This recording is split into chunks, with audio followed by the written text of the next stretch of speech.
Hi everyone, good evening. Charlotte here from Enriching Environments for Top Tip Tuesday on Instagram Live. And Tuesday 29th of March, I am here in Dubai, and for the first time in the 2 years of Instagram Live, I am from a different location. I'm not in my own home, I'm staying with a friend for spring break. Hi Nada. And so the eagle-eyed people, hi, everyone who join me regularly will notice that I'm in a different location. Thank you so much for joining. And as I say, in almost 2 years, I've been doing Instagram Live. Next month, I think it's the 17th of April 2020 is when I started doing my weekly Instagram Live on a Tuesday. And I've been thinking actually in the past couple of days if we can do something special for the 2-year anniversary. So if you have any ideas, if you have any questions, if you'd like any topics for me to cover for the 2-year anniversary, just let me know. So this evening, back to this evening, we are going to be talking about Sandtimers. And Sandtimers are one of my absolute favorite tools in the parenting toolkit in the Instagram post I mentioned about toddlers, but children of any age, you can introduce them from when children are babies, for lots and lots of reasons, but mainly is because they really meet the child where they are. They are captivating for a child with the sand trickling through. They are concrete, so they show a child a concrete way of the passing of time. As you all know, children are in the present moment. They have no concept of time before the age of 6. So if we want to support them in waiting or deferring their wishes or getting ready to leave or any of those things, setting boundaries, we can do that. And we mentioned, see, I'll be with you in 2 minutes, I'll be with you in a minute, or in 10 minutes we're leaving. Sandtimers are the way to do that. They are so helpful. As I say, they meet the child where they are. They can see the sand trickling through. Hi Shazza, they can see the sand trickling through, and that is their concrete passing of time right in front of their eyes. So, and they're really simple. My set of timers that I bought years and years ago, they're large ones about this size from Amazon. I got them, must be when Olivia was 18 months old now, so that's 5.5 years ago. They are the ones I had, the set I have has 2 minutes, 5 minutes, 10 minutes, 15 minutes, and 30 minutes. Obviously, you're not going to be using a 30-minute timer with a toddler at the moment, so don't worry about that if you've got little children. But you can start building up from your 2 minutes to longer periods of time as they grow older. So let's talk about, I've digressed a little bit. Let's talk about, why they're so simple. It encourages collaboration and it supports the child. This isn't about controlling our child, this is about supporting our child. And if you have a toddler, you know that everything about toddlers is collaboration and supporting them in feeling in control of their environment.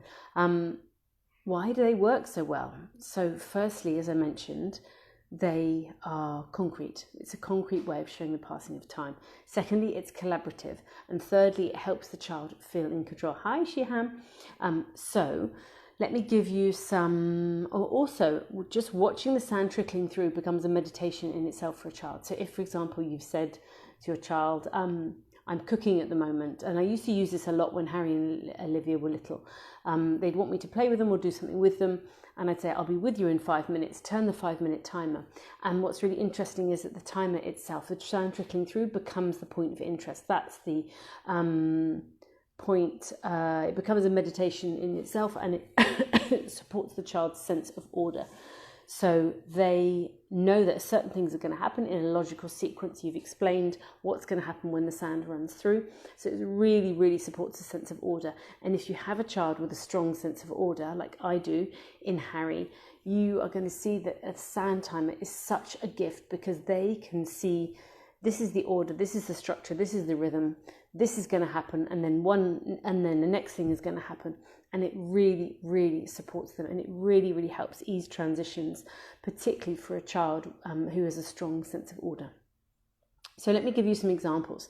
One which I'm really enjoying in the toddler community at Monaco that I am currently guiding is for the swing. So of course, it's our turn for our class to go out into the garden, most of the children want to go on the swing. There's 2 swings and 16 children, so everyone has to take turns, and there's not really a respectful way of turn taking.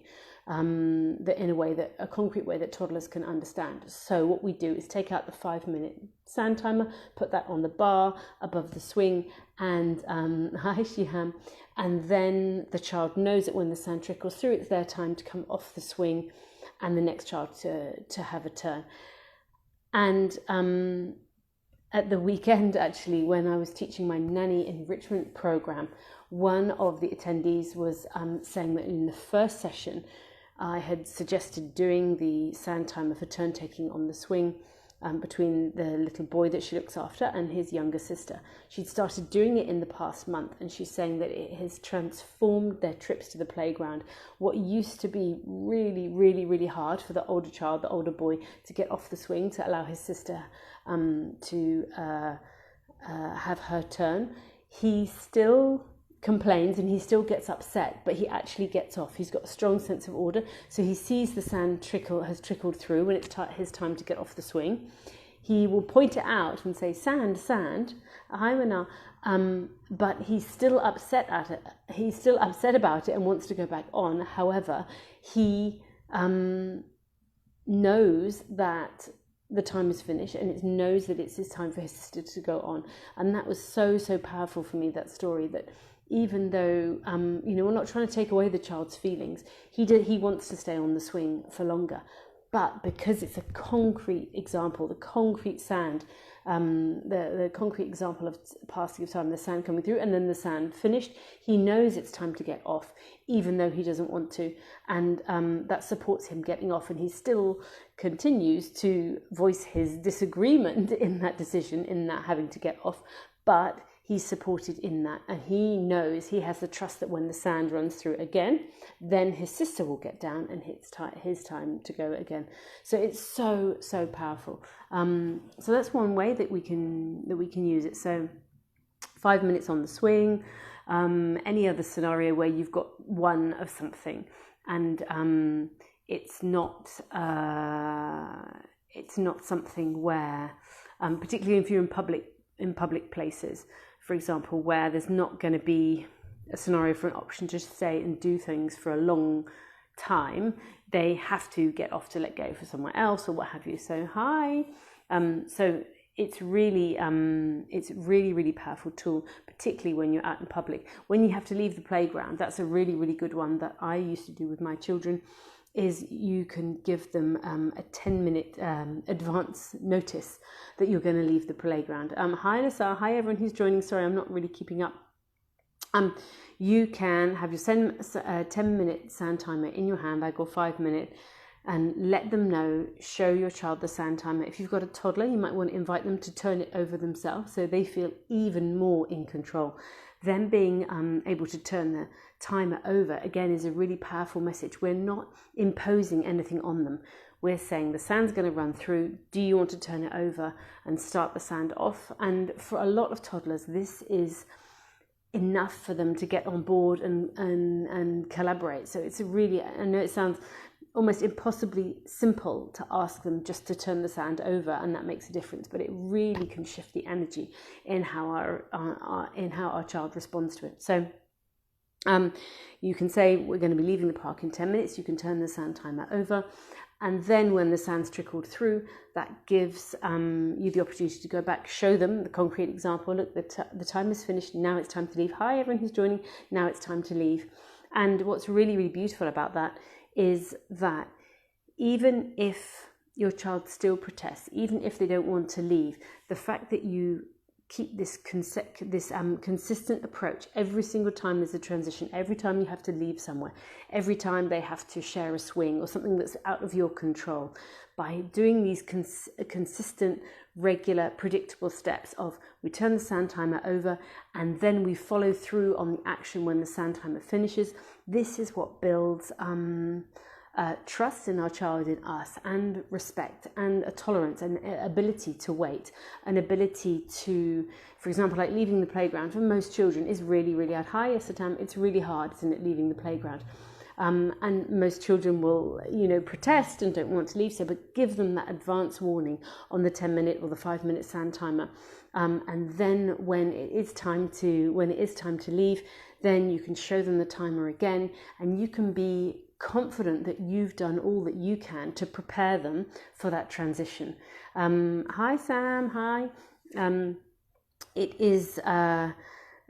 It's, as I say, it's not a magic cure, because your child still might resist leaving the playground or changing people on the swing. But it gives, the main thing is we look at it over a broader sense of childhood and months and weeks and years, is that your child is understanding that these are the steps for a transition. This is the consistency and predictability and the rhythm, routine that a child needs to be able to follow through, to respect boundaries. And this is all about boundary setting as well. It's a really, really powerful way of us being able to set boundaries, but in a concrete way, in a really, really loving, connecting way. Again, the child turning the timer, that puts them more in control. So that's another powerful way. So transitions, something, public, as I say, in a public shared space that the children have to share. It's not like a home situation where you can let one child carry on playing with something indefinitely.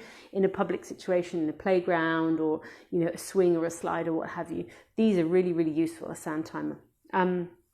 At home, what I love to use the sand timers for, particularly when the children were younger. My children are now 5 and 7, so we use them slightly differently now. But when they were little, if I was cooking or I was doing something that I had to finish, and I was only going to be able to give them my full attention once I'd finished what I was doing. So again, I would set the 5 or the 10-minute timer. And when you're doing this for a toddler, you want to keep the timing, so the 2 or the 5-minute timer. First of all, hi Nadia, keep the times really, really short initially, and they'll build up a tolerance to this. They'll build up their tolerance to be able to wait. They'll build up their tolerance to be able to defer their wishes for a little bit longer and a little bit longer. So initially, say you need to carry on cooking, and you can show them the 5-minute timer. So I'm going to turn this over as soon as the sand trickles through, then I'm going to give you my full attention.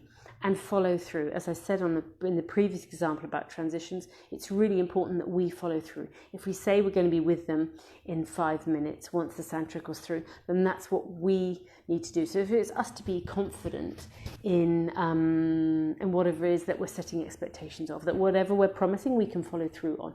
And that shows, again, that instills trust in us from our child, and that shows that we respect them as well. So let me just have a look at my other examples.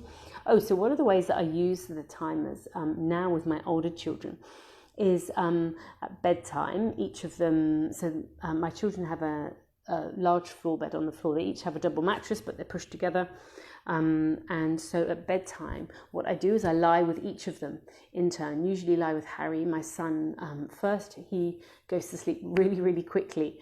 He's younger and he goes to sleep really, really quickly. So I'll lie with him first. So I turn the 10-minute timer and let that sand trickle through. And then when that finishes, then I'll move to my daughter. And this works so well because it means each child gets an equal amount of time with me. And if by chance Harry, my son, hasn't fallen asleep, he's got this really strong sense of order. So he'll tell me, look, the time is finished, Mummy, you need to go to Olivia now. And that's because I've done this rhythm. I've done this consistently for them night after night for years now. It's just part of our routine. And if for whatever reason I forget to bring the timer into the bedroom, then one of them will remind me. It's something that become part of the rhythm of life, just a really, really simple and powerful way of showing our child that we follow through, that we are there for them, and there is a loving boundary there. As much as I would love to lie with them all evening and fall asleep with them, usually I've got things to do in the evening, so that gives me a nice container, a nice boundary, so I can have an equal amount of time with them, give them some love and connection, say their affirmations before they fall asleep, and then I'll leave the room once the timer has done 10 minutes for each child. So that's another way I use the timer. That's for deferring wishes or setting a boundary around lying with them at night before I leave the room. Excuse me one moment.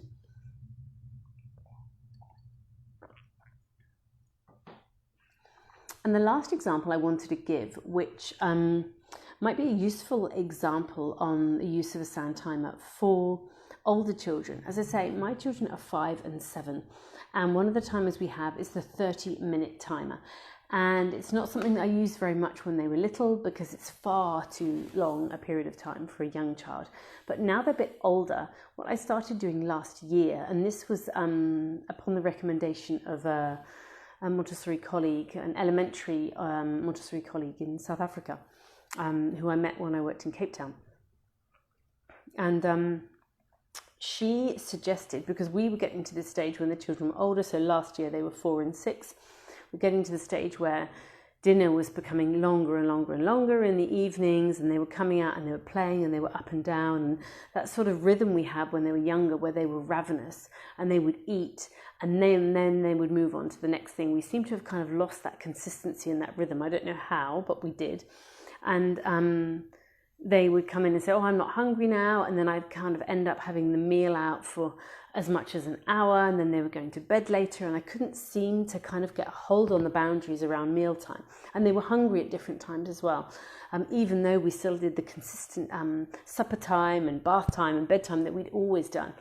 And so my mentor, Gail, she suggested to me that I use the 30-minute timer to set the boundary around when supper was going to be available. So she said, set it for this time and say, look, supper's going to be available and I'm going to be sitting down for the period of this 30-minute timer.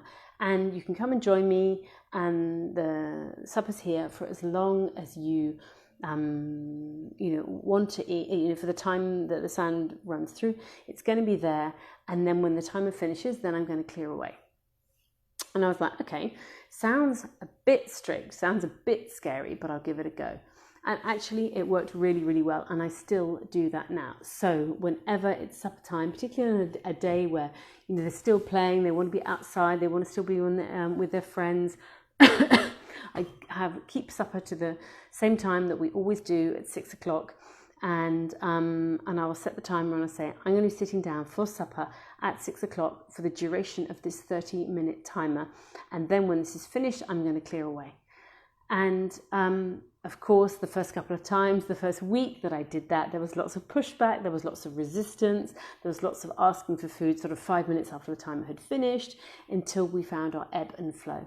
And it is so powerful that now, again, that's part of their rhythm. That's part of the way that they understand the evening goes. So they can sit down for 3 minutes if they like and eat, or they can not sit down at all, or they can come literally at 27 minutes and then gobble up their food really, really quickly, and play for the rest of the time. But that has been something that's allowed me to give them a bit of freedom, so I'm not being really rigid on meal times, but whilst keeping a boundary that I can't have supper go on indefinitely, because we do need to keep to the rhythm of bath time and bedtime and those type of things. And that's what's worked really, really well for me. So if you do have older children and you have this issue of people coming to the table at different times, then you end up with lots and lots of mess. For me, the mess was a big problem, because with 2 different children eating at different times, then I ended up having a big mess, which just was not working for me at all. Hi Jenny, I knew you, Jenny. Jenny's just written a message about saying, where did you work in Cape Town? I think I've seen you at the Beehive Montessori in Durbanville. Thoroughly enjoy your talks, thanks for sharing. Hi Jenny, I knew I recognised your name. I was at Little Hands in Mowbray Do you remember Sarah Dubois? She was the French principal of Little Hands when I first joined it. And I was there in, when was it, 2012 to 2014. And then Olivia was born in 2014. So that's probably where you know me from. And I actually recognise your name as well. So I've lost my train of thought now. What was I saying? Yes, so 30-minute timer for older children. 30-minute timer is so brilliant. And then also I use a 30-minute timer for rest times if they're really, really tired and they need just some quiet time in the afternoon. Say in the long summer, we have really long summer holidays here in Dubai. So in the long summer holidays when it's really, really hot and everyone's having a bit of a lull in the middle of the day, I'll say, okay, let's put on the 30-minute timer and we're going to have some rest time. We're just going to read or chill or lie in bed for half an hour. So as your children get older, you'll use the timers in a slightly different way.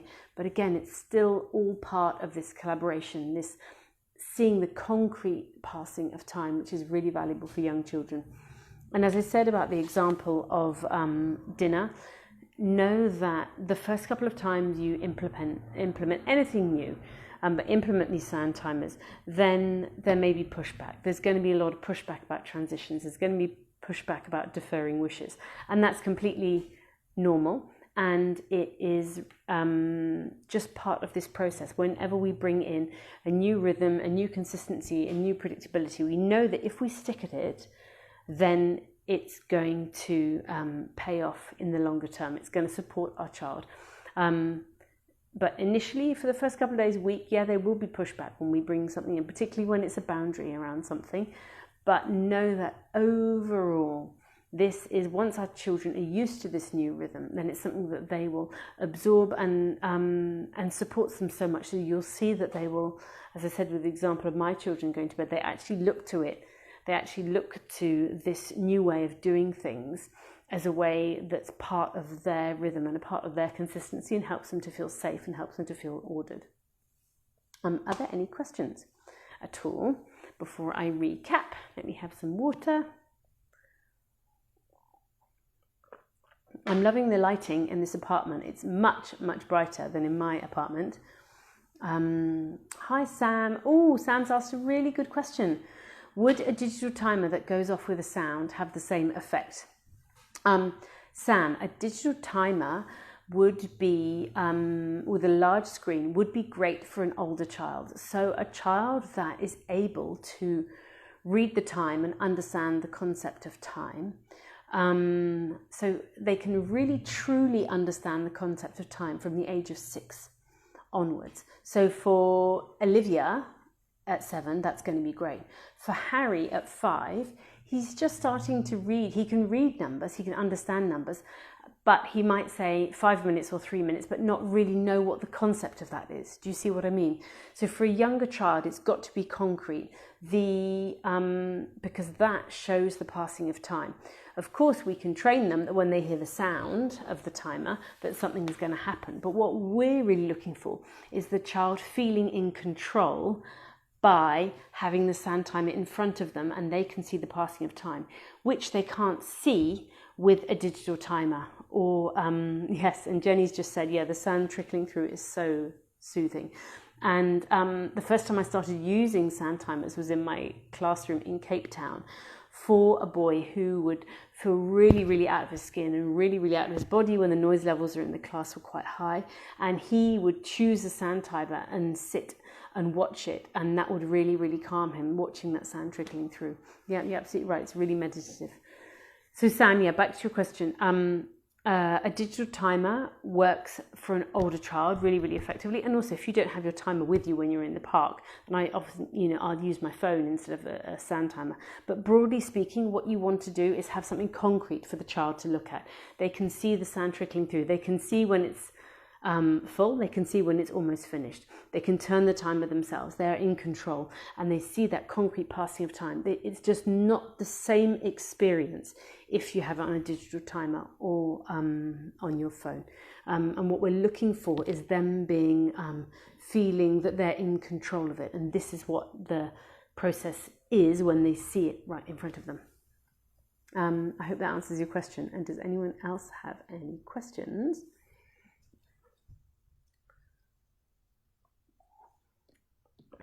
So, to recap, Sandtimers, really inexpensive. I got mine from Amazon, but donkeys years ago. If you Amazon search or anything online, set of Sandtimers. What I got is the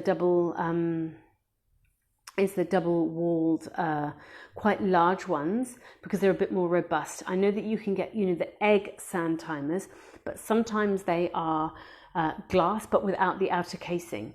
So what you really want is ones with the double wall. There's sort of I might explain as well. There's the casing that the sand is in, and then there's a wall around the outside, because when you've got them with young children, then they might get thrown and dropped and all of that stuff. And I found that mine, because they're quite robust, that having these bigger ones that were encased properly, that has really worked. And yeah, we've had them for donkey's years. Sam, in answer to your question, where can I find them in Dubai? Have a look online. I got mine from Amazon ages ago, but try Amazon, try Noon, for some really good robust ones, and slightly larger ones as well, rather than small ones. What else was I going to say? So yes, Sandtimers, so simple, so effective. So they can be used for setting loving boundaries. We're going to be leaving the park. We're going to be taking turns on the swing with this other little girl who's also in the park. Managing transitions. We're going to be leaving the house in 10 minutes. So let's turn the timer. In 10 minutes, we're going to be putting our shoes on and leaving the house to jump in the car, something like that. So it's very simple steps. The sand's going to trickle through, then we're going to put our shoes on and leave the house. And then deferring wishes. I just need to finish cooking, and I'm going to be with you as soon as this sand has trickled through. Oh, Nada's added a comment where to find them in Dubai. She says, I found them at Little Thinker Shop. Nada, can you just clarify, is that online, Little Thinker Shop? I haven't heard of it before. I'm just trying to find a few comments from people, little suggestions of where we can get them in Dubai. So deferring wishes. I'm going to be with you in 5 minutes, or we can read together once I've finished cooking. That's going to be 5 minutes. And when the sand comes through the timer, I'm going to give you my full attention. So say what's going to happen. And then when the sand runs through, let's keep our word, keep to what we have said we're going to do. Why it works. It's concrete, they can see it, it's collaborative, and the child feels in control. You can ask them, you can invite them to turn the timer themselves. So they feel in control. It's collaborative, you're working out things together, and it's concrete. They see the sand trickling through. Watching it, as Jenny said, watching the sand trickling through becomes a meditation in itself. It's really meditative, it's really soothing, and it supports their sense of order. For a child who has a strong sense of order, hi Hatal, hi Sarah, when the sand trickles through, a child who has a really strong sense of order is going to be the first to tell you, look, it's finished, and then be moving on to the next thing. And that's what I really found with Harry, my son, and still even age 5, he's got a really, really strong sense of order. So for him, the Sandtimers work so brilliantly. Unless there's any other questions, I think we've covered everything for this evening. This will be uploaded on all the usual platforms: YouTube, Spotify, iTunes, and somewhere else, I can't remember. And if you have any questions, don't hesitate to DM me as ever. We are edging closer to the publish of the Montessori Mission book, and so that is going to be available on Amazon Print on Demand from April.